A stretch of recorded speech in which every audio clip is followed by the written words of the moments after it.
O termo inteligência artificial, ao que parece, foi então pronunciado pela primeira vez por John McCarthy em 1955. No ano seguinte, em 1956, McCarthy organizou um grande evento onde 10 cientistas se reuniram com o objetivo de entender melhor a teoria das máquinas automáticas e, pasmem, redes neurais. Se você acha que essa forma de programar é algo recente, saiba que essa equipe de cientistas na década de 50 foram metodicamente selecionados para investigarem o assunto do aprendizado de máquina. O evento de McCarthy foi chamado de Dartmouth Project Summer, cujo objetivo era ver se uma máquina poderia aprender como as pessoas aprendem.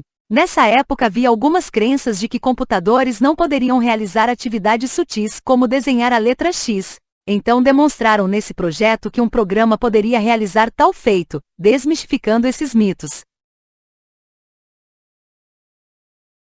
Um sistema inicial que surgiu a partir desse projeto foi chamado de Logic Theorist, lógica teórica em tradução livre, que conseguiu provar a maioria dos teoremas da obra Principia Matemática de Whitehead e Russell, e até mesmo foi criada uma prova mais elegante que a original, reforçando que as máquinas não calculavam apenas números, mas também possuíam a capacidade de abstrair provas lógicas e fazer deduções. Na década de 50 havia um ceticismo entre os cientistas e até Alan Newall, um dos pais da inteligência artificial e da ciência cognitiva, disse: se alguém pudesse elaborar uma máquina capaz de jogar xadrez, essa pessoa teria supostamente penetrado o âmago da empreitada intelectual humana.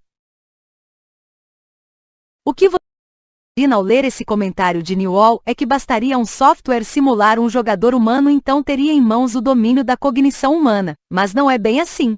Havia a crença de que um programa que pudesse derrotar um grão-mestre do xadrez seria dotado de uma inteligência artificial geral, ou seja, de uma inteligência artificial com várias inteligências como o ser humano. No entanto, o programa chamado Chinook usou um algoritmo surpreendentemente simples e apenas ficou especializado num assunto bem específico, que é jogar.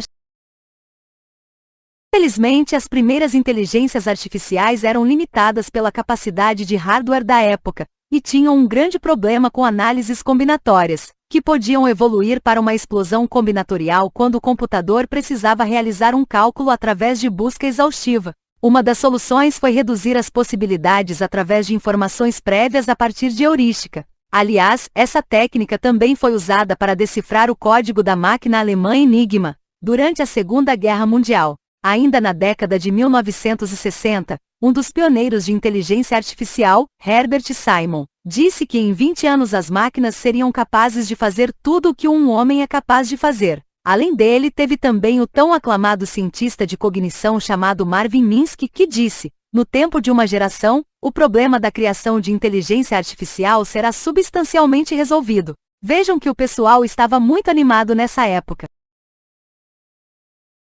Mas por que essas previsões tão semelhantes na questão do tempo? Especula-se, segundo o livro Superinteligência, no qual este vídeo foi preparado, que 20 anos é um tempo considerado ótimo para não ser longo o bastante para dar um crédito à tão almejada inteligência artificial, mas longo o bastante para os futurólogos já estarem fora de cena caso não ocorrer o que previram. Quando o livro Superinteligência de Nick Bostrom foi escrito em 2018, não haviam todas essas inteligências artificiais que estão se popularizando. A expectativa era que uma inteligência geral surgiria dentro de 20 anos.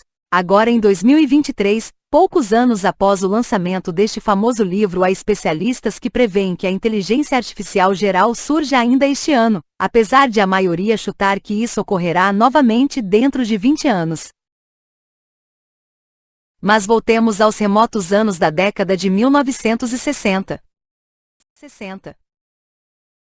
O matemático Irving J. Goode, um dos responsáveis pela quebra do código alemão e que trabalhou como estatístico junto com Alan Turing, fez uma citação surpreendente que é válida principalmente nos dias atuais. Para ele, uma máquina superinteligente superaria todas as atividades intelectuais do ser humano, não importando quão genial ele fosse. Como projetar máquinas mais inteligentes seria um propósito de uma máquina inteligente, com certeza haveria uma explosão de inteligência artificial.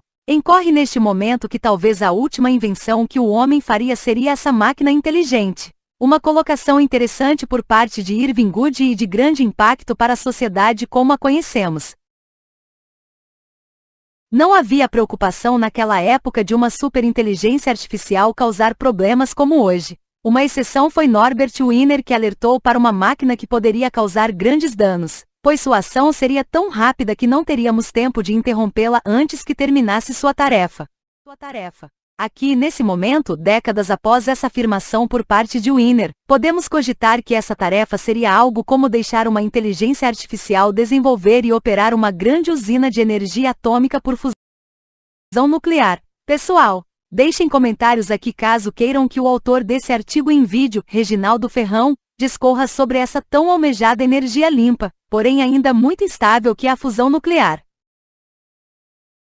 Na década seguinte, 1970, os ânimos se esfriaram e tivemos o primeiro inverno das inteligências artificiais, quando os cientistas perceberam que não era fácil criar métodos eficientes para lidar com análises combinatórias além, é claro, do poder computacional baixo. Os financiamentos diminuíram e ninguém mais botava fé, então a inteligência artificial saiu de moda. O Japão, no início dos anos de 1980, resolveu desenvolver computadores superavançados de quinta geração com poder de processamento paralelo que poderiam acomodar tão sonhadas inteligências avançadas.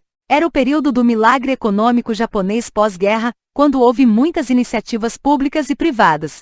Como o Japão estava se destacando nas indústrias, então o mundo foi estimulado novamente numa nova era de investimentos em inteligência artificial. Surgiram então programas especializados em determinadas tarefas voltadas à tomada rápida de decisão, onde havia um banco de dados e a informação era cruzada gerando dados, que eram importantes para análise. Porém eram muitos dados e estes eram inseridos manualmente. Os bons programas eram caros demais, os programas mais baratos eram ineficientes, mas precisavam de computadores que também eram caros. Enfim, uma verdadeira batalha para alcançar a inteligência artificial que parecia não ir para frente. Um segundo inverno das inteligências artificiais se iniciou. Japão, Estados Unidos e Europa pararam para tomar um fôlego de alguns anos. Era comum os especialistas evitarem falar de inteligência artificial, ela havia se tornado um tabu. Foi então que novamente na década de 1990, a inteligência artificial foi ressuscitada com louvores e até uma abreviação honrosa foi criada, a GOFAI, Boa e Velha Inteligência Artificial. Novas técnicas de redes neurais e algoritmos genéticos foram elaborados para dar uma aprimorada na inteligência artificial e resolver um dos seus pontos fracos, gerar resultados totalmente incoerentes caso uma única hipótese estivesse ligeiramente errada no algoritmo.